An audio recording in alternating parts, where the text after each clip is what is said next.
Hey, how's it going? Sir, are you okay? What? Oh, it's probably nothing. I'm sure it'll go away. Go away? But, sir, that can't be good. No, it's cool, really. Do you want a napkin or something? Everything's fine. Thanks. You wouldn't ignore this. So why ignore the signs of a stroke? At the first warning signs, call 911 immediately. Because time lost is brain lost.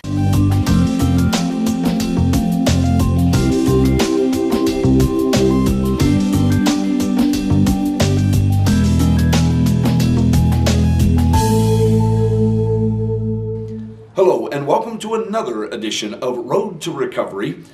We thank you for joining us. This is a very special edition of Road to Recovery where we want to introduce you to the brand new facilities for the Recovery Center. I'm Steve Rao, the co-host of the program. So glad that you've joined us for this program. And the regular co-host is the executive director of the Recovery Center. That's Trisha Saunders. Welcome back to Road to Recovery. Hi, Steve. Thank you.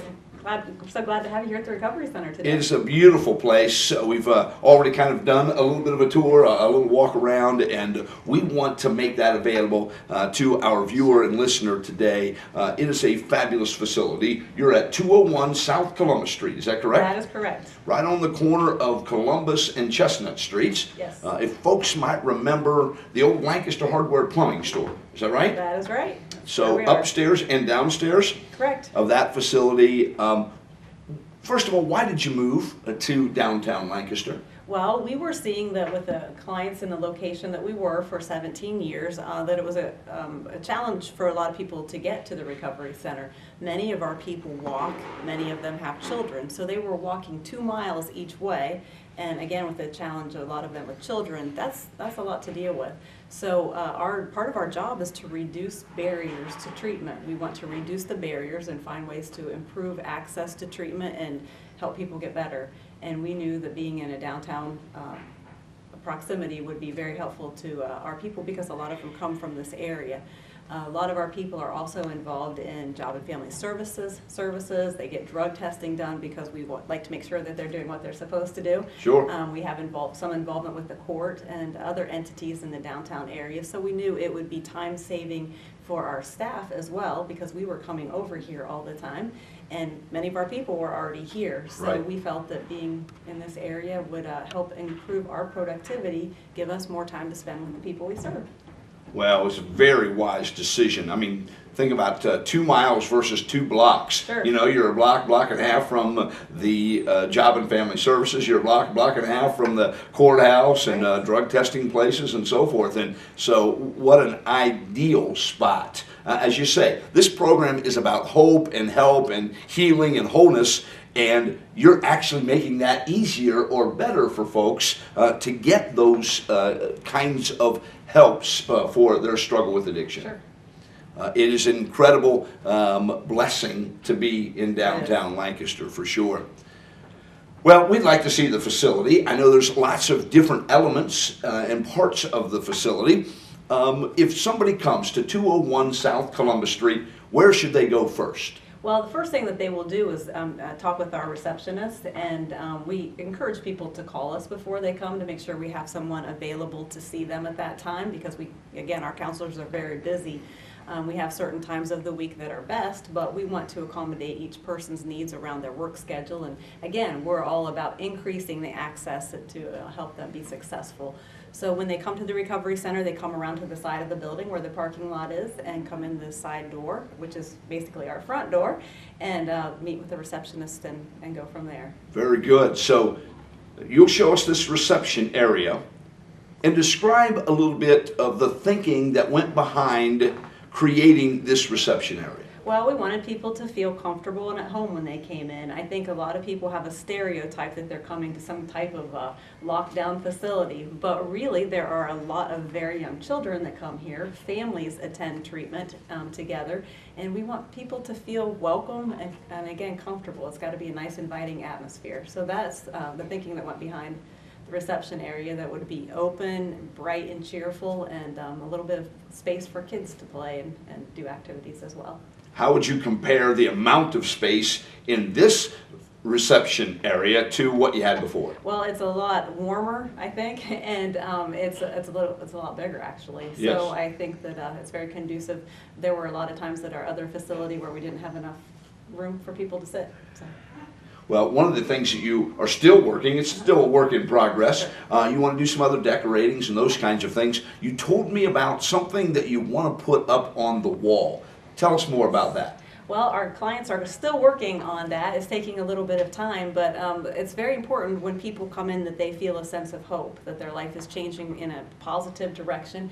So people at the Recovery Center are working on individual tiles that will come together to make 4 big signs or pictures, and it will spell out the word hope. So we've kind of named our waiting area the Hope, waiting room, because I think that's real important. That's really where hope starts at the Recovery Center, isn't it? Yes. Yeah, Right we when you walk in the enter door. into the reception area and you'll see hope, and then you'll experience hope here at the Recovery Center. Really a wonderful way to send even a subliminal message that people who have had struggles have found hope here, and you can find hope here as well. And you talk about that on every show, the hope and health and healing that we are all advocating for, and so we were all thinking alike. Yeah, outstanding work right there. Very excited. Can't wait to see that when that's completed. I know there's some other rooms here at the Recovery Center that you built on purpose. One of those is a group meeting room. Tell me a little bit more about that. Yes, well, we actually have 4 group meeting rooms here. One of them has a couple large windows, and it's very bright and cheerful, and I think that's probably my favorite room in the building. And it's a very multi-purpose room. We can have community-type meetings here in this room, and children can play in a play area in this room. There are activities for them to do. And then we have 3 more additional group rooms in the basement of the building, or on the lower level, and they are 3 different sizes to accommodate different needs. They have bulletin boards and dry erase boards, and they're very activity conducive because we don't just sit and talk in group. We do a lot of that, but we also do some fun but meaningful activities as far as helping people to see things in a different way or work together as a team. So we have a lot of space for those types of activities as well. And in drug and alcohol treatment, it's really important for people to have some time together as a group because, one, for educational purposes, to get some basic knowledge, and secondly, to find some relationship with other people who are going through the same thing that they're going through. And they really become very supportive of each other, but they also can be very confrontational. If somebody's not doing the right things, you can be sure somebody else in the group is going to point it out to them, but that's very therapeutic. No question. You didn't just throw some paint on the walls, grab some pictures you had at home that you weren't using and throw them up. There was a lot of thought and planning that went into even the colors and the decor. Is that correct? That is correct. And we got input from people, again, that we serve, and a lot of input from our counselors here. But we wanted it to be a professional, bright, and cheerful place where there was a lot of room to do different activities. But also we wanted it to look like it's, modern age facility, but soft and warm. Yeah, very good. Do you think we were able to accomplish that? Absolutely. Okay, From what I'm seeing, absolutely accomplished that. You said another thing that really excited me, and that's the play area. Yes. I know, 47 years old, I should probably not want to play with toys, but that stuff excites me, and I think it is important. We talk a lot on this program about the fact that addiction is not a one-person thing. Correct. It is the families involved, loved ones, coworkers, friends, neighbors, and to have a facility where children can feel like, oh, they're not interrupting, but we actually have an area of activity for them. Again, you thought of that on purpose, didn't you? Yes, we did, and we actually have a lot of children who come here for counseling sessions. We have a child therapist who spends time with children, and they're able to do some play activities, which helps children to open up and talk about their family situation and what's going on. And a lot of times through that play, we can see the dynamics that are happening at home.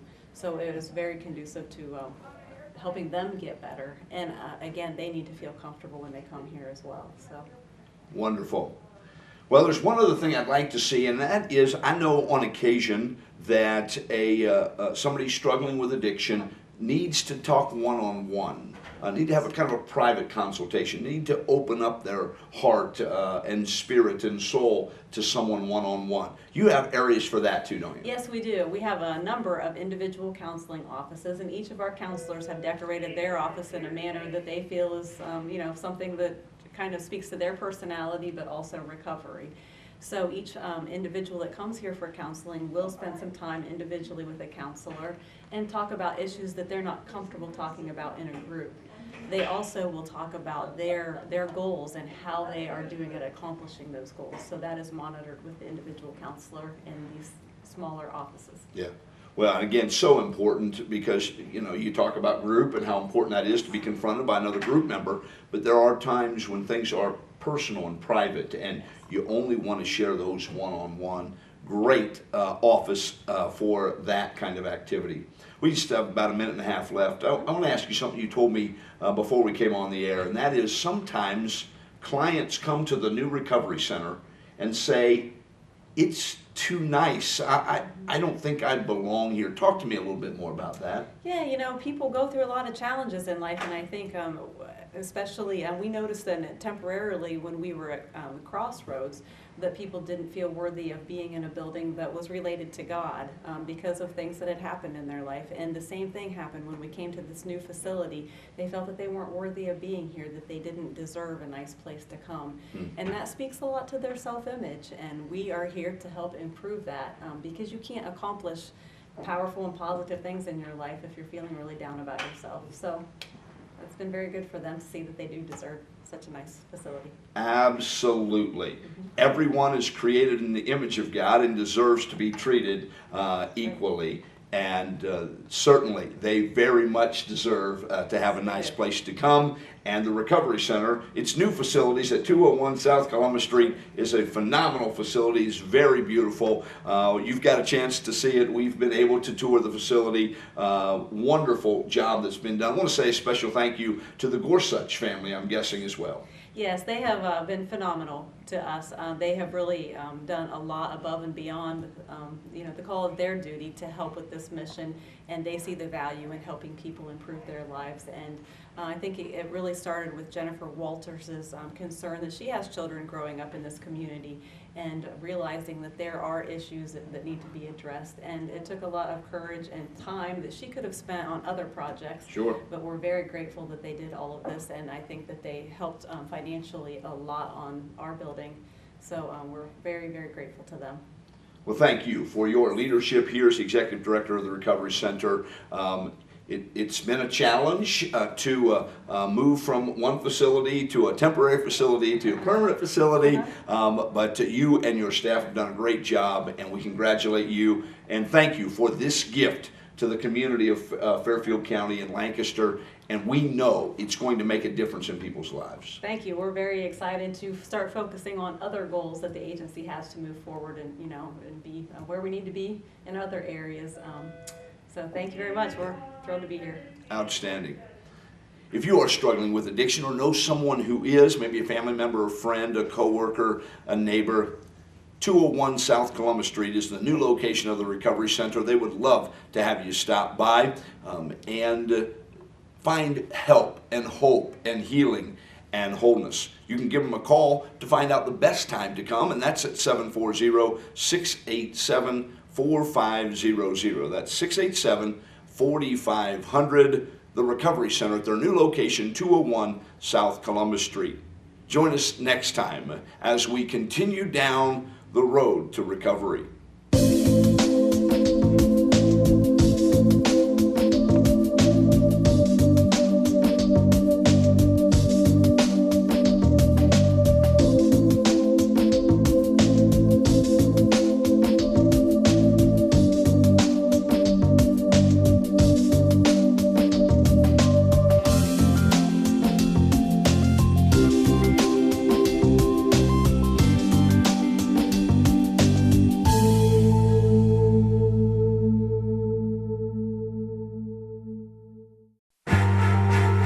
Coming home can be hard if you're a veteran of Iraq or Afghanistan. You may feel like you're all alone, but you're not alone.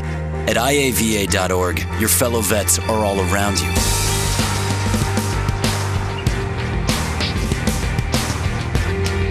Join our free online community, get the resources you need, and connect to other vets who know where you're coming from. IAVA.org. We've got your back.